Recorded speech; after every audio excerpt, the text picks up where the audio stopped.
Hikmah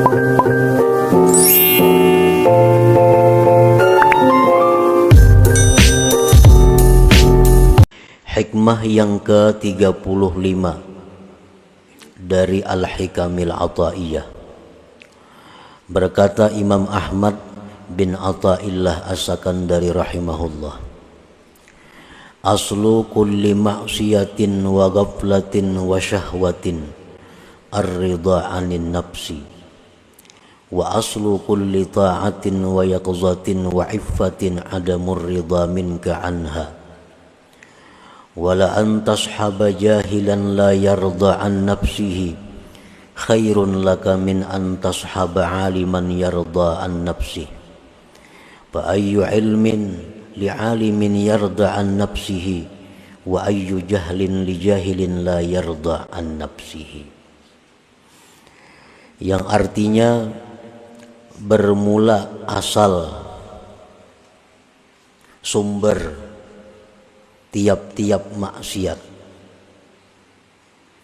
kelalaian dan keinginan-keinginan jahat,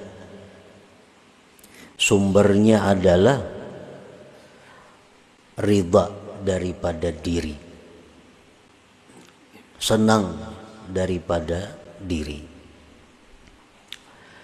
Dan bermula asal sumber tiap-tiap taat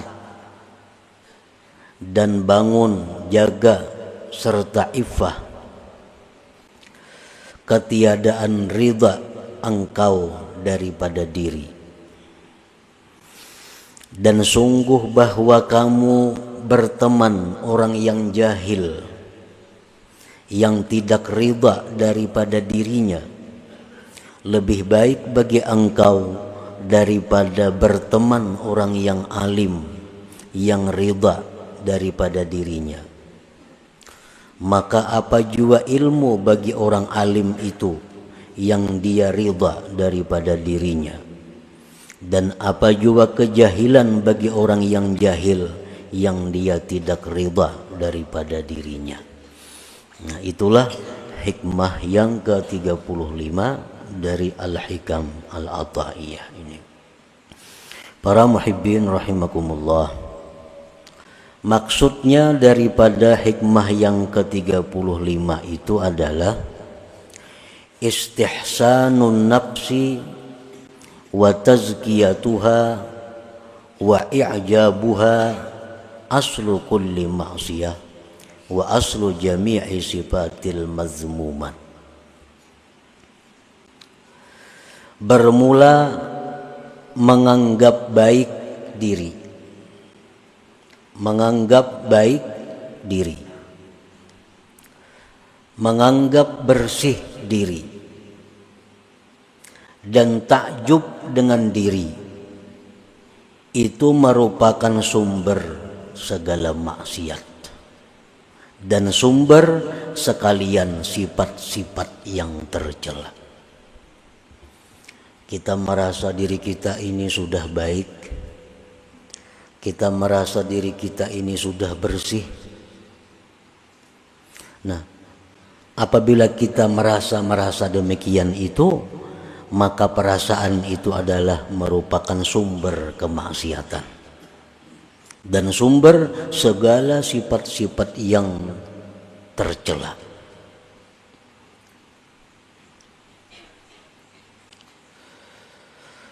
Paman istahsanaha wa zakkaha wa a'jabaha istaulat alaihi al-ghaflah wa man istaulat alaihi al-ghaflah ghalabathu syahwah wa man ghalabat alaihi syahwah waqa'a fil ma'asi. Barang siapa yang merasa sudah baik dirinya, merasa dirinya sudah bersih, maka berkuasalah atasnya kelalaian, kelingahan. Orang kalau sudah merasa dirinya baik, sudah merasa dirinya itu bersih, sudah merasa dirinya ini kada ada lagi penyakit, maka dia akan lalai daripada mengawasi dirinya. dia akan malas menambah ilmu pengetahuan. Dia akan malas menambah amaliyah-amaliyah karena sudah menganggap dirinya baik.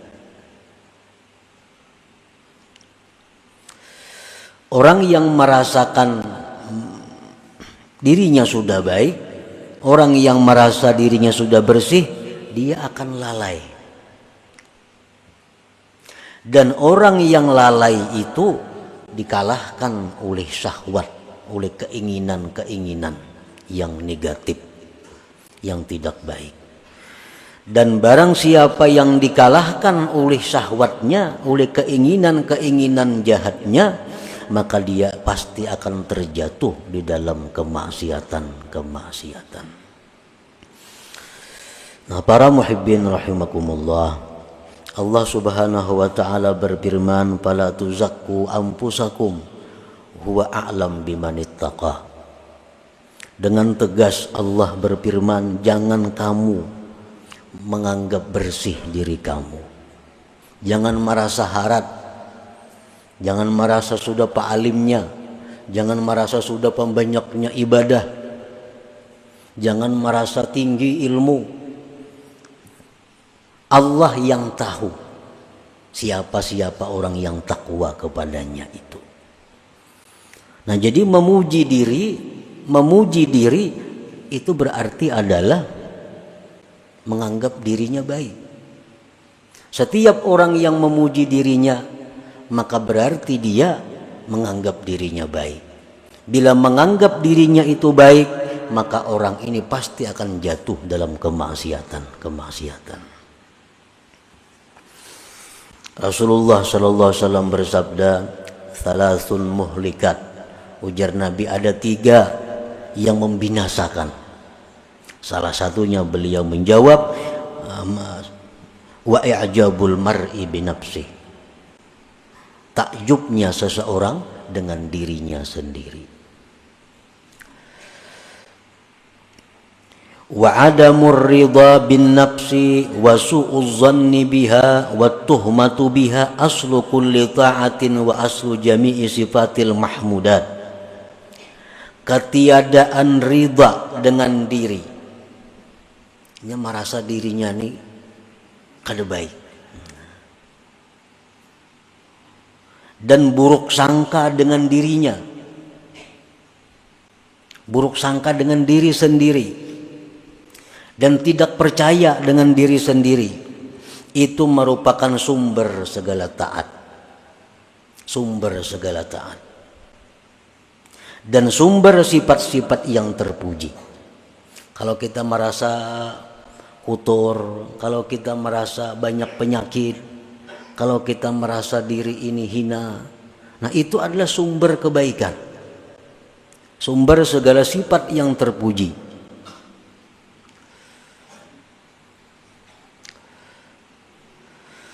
Paman istakbahaha wa asa'al zanna biha wattahama biha intabaha wa tayaqqaza wa tatabba'a uyubaha wa raqabaha. Barang siapa yang merasa dirinya itu jahat dan dia berburuk sangka dengan dirinya dan dia tidak percaya dengan dirinya, maka dia akan bangun, dia akan jaga, dan dia akan mencari penyakit-penyakit dirinya dan akan mengawasi dirinya. Dan itu adalah sumber segala ketaatan. Nah, para muhibbin rahimakumullah, jadi artinya bahwa kita ini disuruh memandang diri ini kotor, disuruh memandang diri kita ini banyak punya penyakit-penyakit rohani, dan memang banyak punya penyakit. Memang kita banyak punya penyakit-penyakit yang mesti diobati, yang mesti diawasi.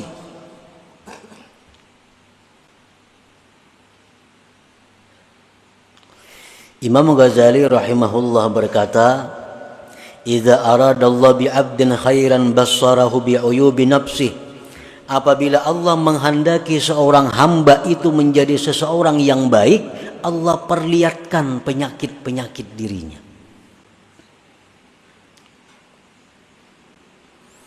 Penyakit kita, penyakit diri kita.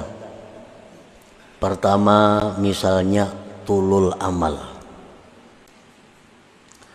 Artinya tulul amal itu kita merasa bahwa kita ini hidup lebih lama lagi. Kita menyangka bahwa minggu depan kita masih hidup. Kita menyangka diri kita ini bulan depan masih hidup. Kita menyangka bahkan tahun depan masih hidup. Nah, ini adalah penyakit. Bila kita merasa bahwa kita ini bulan depan, minggu depan masih hidup, berarti itu penyakit diri kita. Penyakit. Dan penyakit ini merupakan penyakit dalam yang berakibat macam-macam. Kalau kita merasa masih lawas lagi hidup, satu, kita menunda-nunda tobat. Nah, itu akibatnya. Kayak orang panas dalam, akibatnya timbul sariawan, timbul rakungan sakit, timbul macam-macam. Nah, sama ini, orang yang merasa bahwa bulan depan, tahun depan masih hidup, satu, menunda-nunda tobat, kayak nagin tobat. Menunda-nunda amal salih, menunda berbuat kebaikan, menunda menuntut ilmu. Nah, ini penyakit. Jadi kalau ada dalam diri kita penyakit yang namanya tulul amal, itu wajib hukumnya kita mengobati supaya jangan ada lagi tulul amal itu. Nah, itu pertama penyakit kita, tulul amal. Yang kedua mungkin penyakit rata-rata kita adalah tamak. Tamak bid dunia wa qanaah bil akhirah. Tamak. Arti tamak itu adalah bahwa kita ini masih merasa kurang.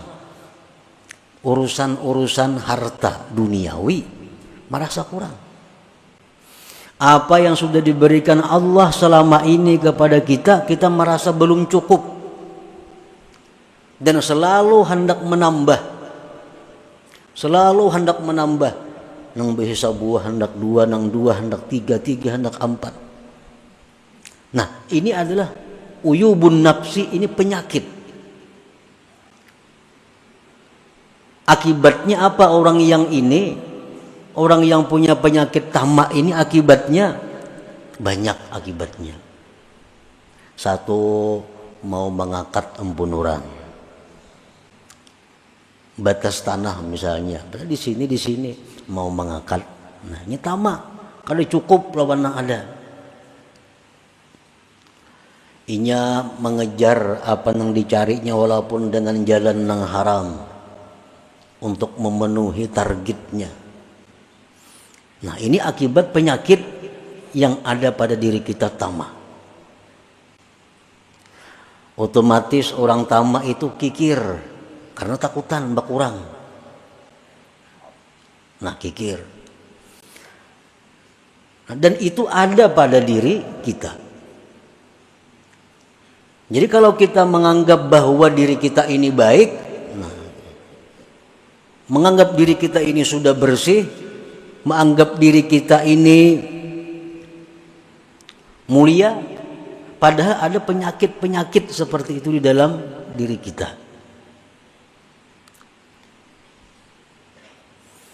Penyakit yang ada dalam diri kita lagi ada riya, sudah ada riya.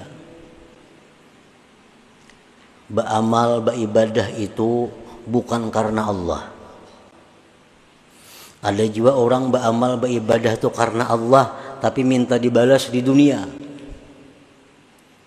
Riya juga. Orang baca surah Waqiah mudahan dapat rezeki berlimpah ruah. Orang membaca amalan ini supaya jadi orang dimuliakan oleh manusia. Orang baca amalan wirid ini supaya dihormati oleh manusia. Walaupun dia itu karena Allah, tapi tujuannya manfaat amalan itu dalam dunia. Nah, ini pun kalau ada dalam diri kita penyakit. Nah, apabila Allah Subhanahu wa taala menghendaki kita ini menjadi orang yang baik, Allah memperlihatkan kepada kita penyakit-penyakit diri kita. Pemarah. Pemarah itu penyakit. Sedikit sarik. Kalau marahnya itu marah fillah, itu disuruh. Arti marah fillah itu marah di jalan Allah. Nah, ada orang yang melanggar hukum Allah, dia marah. Melanggar hukum Allah. Ada pemarah ini kada. Kalau ada sesuatu yang kada cucuk lawan inya, marah. Nah, itu pemarah ngarannya. Dan pemarah ini penyakit. Bisa berakibat dendam, bisa berakibat berniat buruk kepada orang lain. Nah, bermula dari pemarah. Orang yang merasa dirinya pemarah itu wajib hukumnya fardu ain menghilangkan penyakit pemarah itu. Sebab dengan adanya marah itu kita dipermainkan syaitan seperti bola. Ditendangnya ke sana, tendangnya ke sini. Dan orang yang sudah pemarah itu berkata-kata yang tidak terukur lagi. Kada tahu orang tua, kada tahu kuitan, kada tahu siapa. Bila sudah marah itu macam-macam. Allah Subhanahu wa taala memuji di dalam Al-Qur'an, wal kazimin al ghaiza, orang-orang yang mampu menahan marahnya.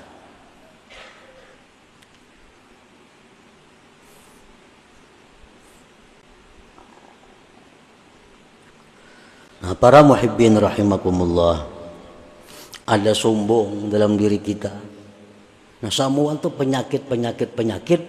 Tetapi penyakit ini selama kita masih hidup, nah, belum kelihatan, belum terasa.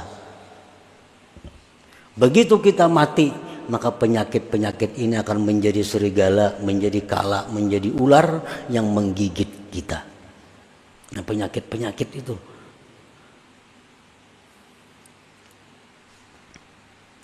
Apabila Allah Subhanahu wa taala menghendaki kita ini menjadi orang yang baik, Allah perlihatkan kepada kita tentang penyakit diri kita. Jadi wajib kita nih berubat.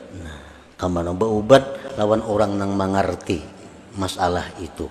Pas'alu ahla dzikri in kuntum la ta'lamun. Nang mana pemarah beubat pang. Nang ulun ni pemarah pang napa ubatnya nah? Napa ubatnya? Ulun ni pendendam napa yu ubatnya supaya ampih pendendam itu? Ulun ini tulul amal, napa yu ubatnya supaya ampih tulul amal tu macam apa caranya? Jarang orang ada yang berubat seperti itu. Kalau sakit pinggang, lancap dia mencari tukang urut kemana-mana. Sakit awak cari obat itu ini. Padahal sakit-sakit jasmani ini begitu kita mati tamat penyakitnya. Begitu kita mati hilang sakit. Tapi kalau penyakit rohani tadi begitu kita mati, nah disitulah mulai timbul penyakit. Marah berubah menjadi kala, dendam berubah menjadi ular, ini berubah menjadi serigala yang selalu menggigit menerkam kita. Dan itu berlaku sejak dicabutnya nyawa kita sampai kayaknya diperhitungkan oleh Allah Subhanahu wa ta'ala.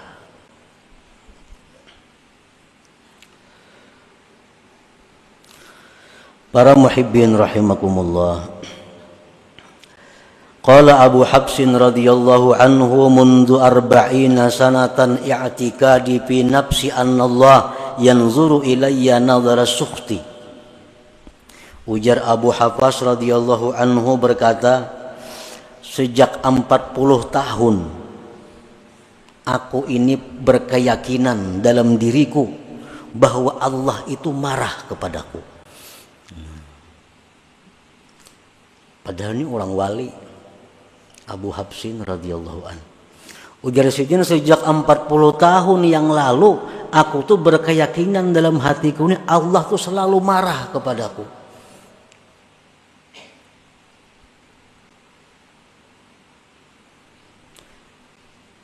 Nah, jadi artinya apa? Bahwa beliau ini memandang bahwa diri Sidin itu kotor, diri Sidin itu penuh dengan penyakit-penyakit, sehingga Allah marah.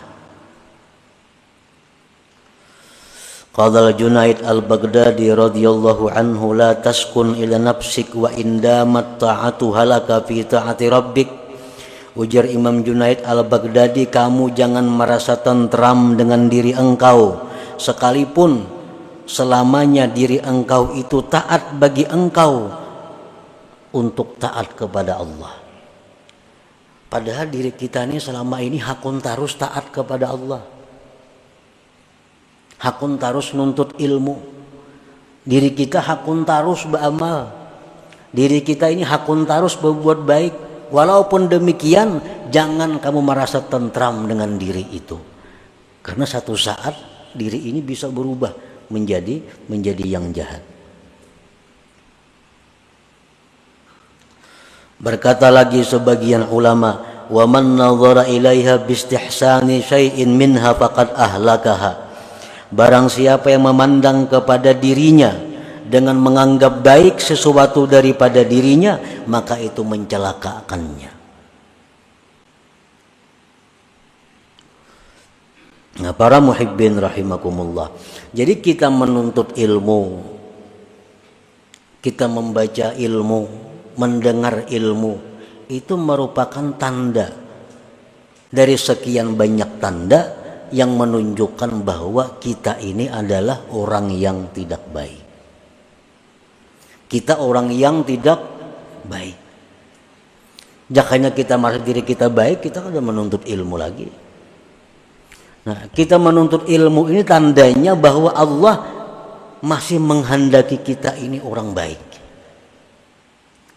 Kita menuntut ilmu itu adalah tanda bahwa Allah menghendaki kita menjadi orang yang baik.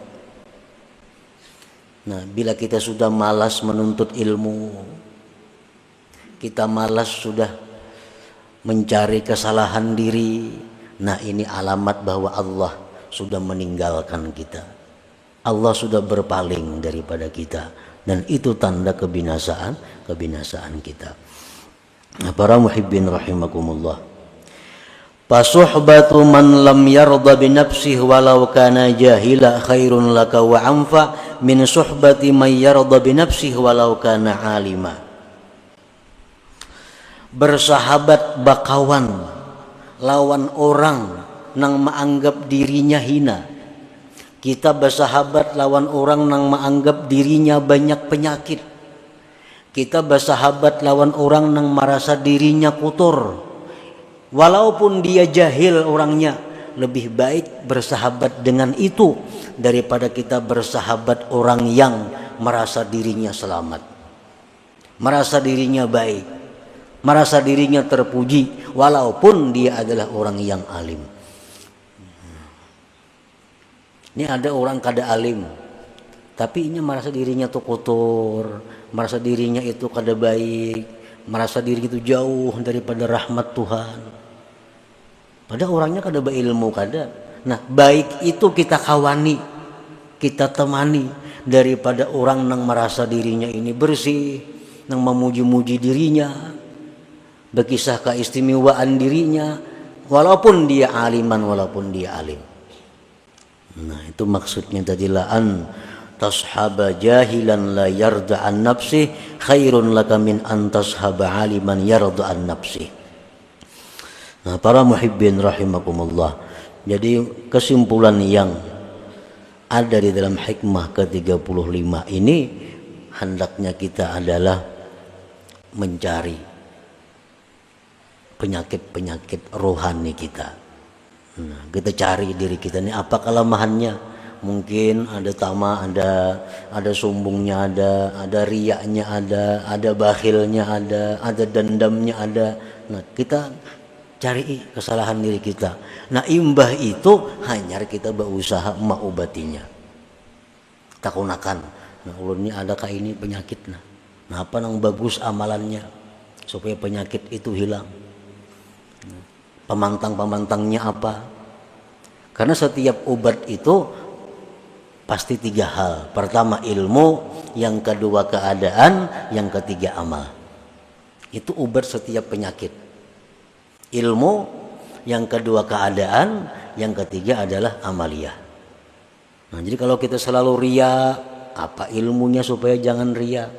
Kayak apa keadaannya supaya jangan ria? Apa amalannya supaya jangan ria? Nah, setiap penyakit pasti diobati dengan 3 perkara itu. Nah, para muhibbin rahimakumullah, selanjutnya hikmah yang ke-36.